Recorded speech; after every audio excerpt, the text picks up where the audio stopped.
Yo, ay. Yo, kamusta kayo mga friends kong malapit? Sana'y nasa mabuting kalagayan kayo ngayong mga oras na ito. Gusto ko lang masabi sa inyo na ang motor ko ay 32,000. Odo na tumatanda na talaga ang motor ko. 32,000. At siya ay ilang taon na ba to? 2 years. Magtatatlong taon na pala to. Magti 3 years old na siya sa 30. So November 30, 2022 ko to nabili. So sa November 30 siya ay 3 years old na. Wow, 3 years old na siya. What if mag-ride ako ng November 30, no? Kahit sa ano lang, dyan lang sa tunnel, kaibiyang tunnel lang. 3 years old vlog ng aking motor. At syempre gusto ko lang din i-review siya ngayon. Bahagyang review lang sa kanyang pa 32,000 Odo.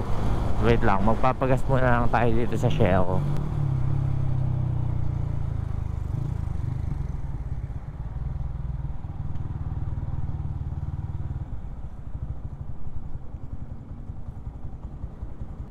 Premium po, 200.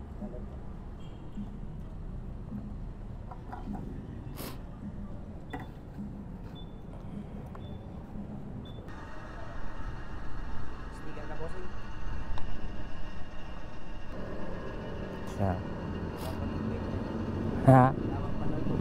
Ay, napapanood niyo ako?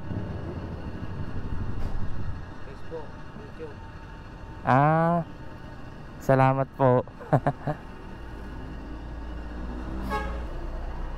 din na tingnan mo, sir. Pa? Layo din ang ano nyo. Oo nga po.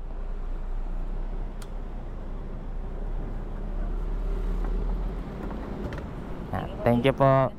Salamat po. Thank you po. Napapanood daw tayo ni Bossing. Salamat po Bossing sa panonood sa aking video. Kakatuwa naman, no. Meron pala ang nanonood sa akin dito sa Balayan. Salamat po Bossing sa panonood sa aking mga YouTube videos at saka Facebook videos. So maituloy ko lang mga friends yun na review, konting review lang naman dito sa aking motor. Ngayon 32,000 Odo na siya. Anong mga nararanasan ko. So unahin natin, kaya yun nga, nagpalit ako ng radiator na malaki, 'di ba? Yun ay sa kadahilanan na lagi nga tayo naka high RPM nung tayo ay naka 1448 pa.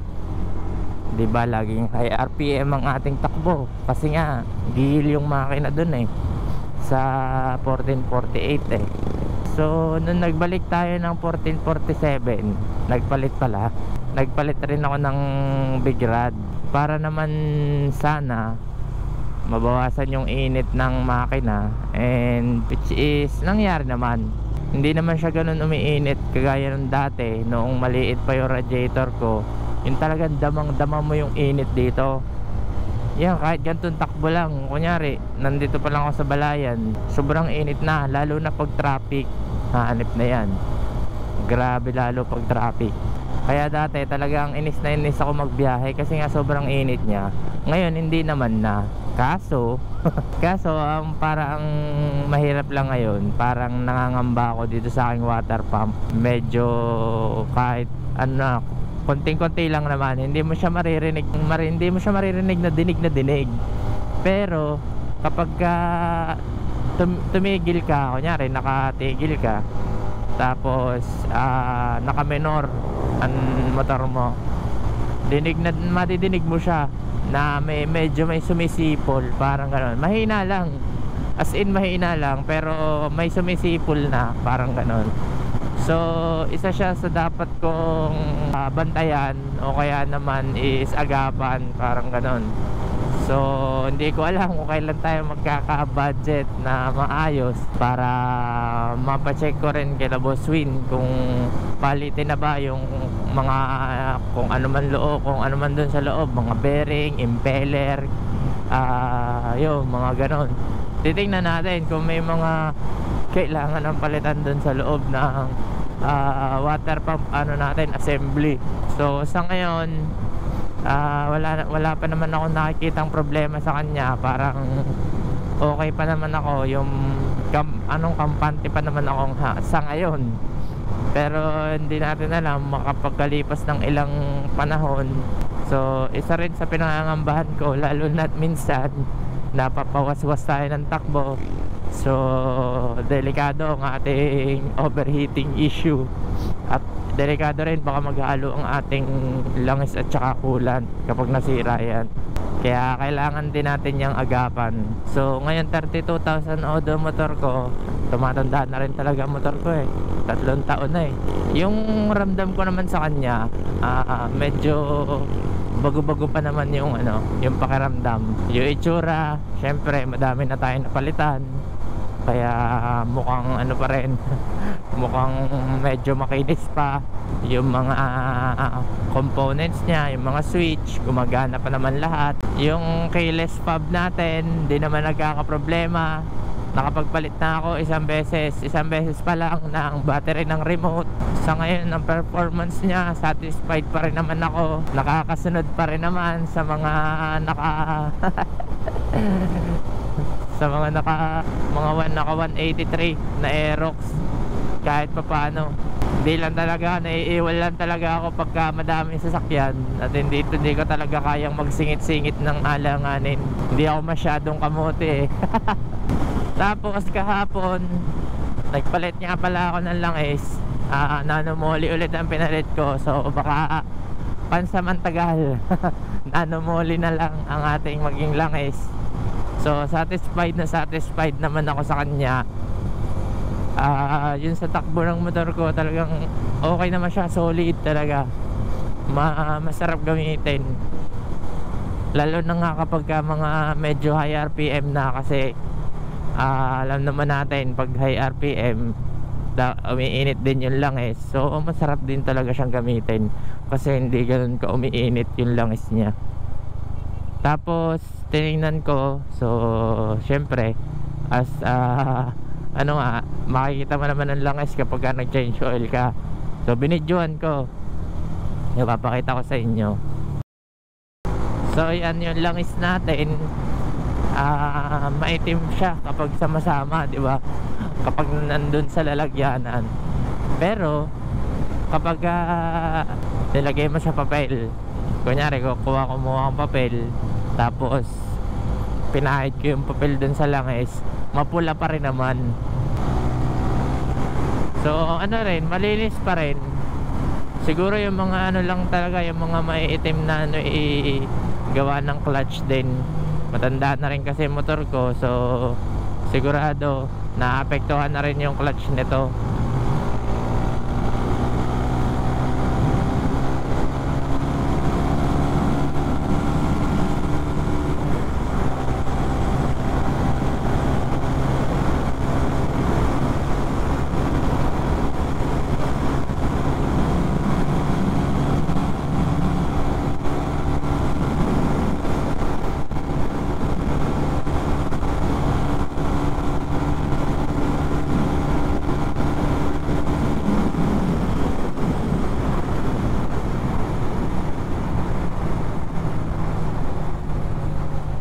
Yun, sa performance naman ng 32,000 odo ko na motor, yun yung performance niya, tsaka ng langis. Masarap talaga gamitin yung nanomoli, mga friends. Tsaka mura pa, mas mura siya sa Shell. Ang Shell is 550 na ginagamit ko, yung Shell Advance Ultra pang performance oil. Tapos yung nanomoli is 330 lang, 330 to 350 ganun SRP. Yun, sa short review ko naman dito sa motor ko, wala naman ako reklamo.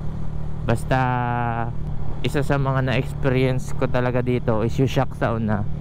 Talagang kailangan mo siya itono.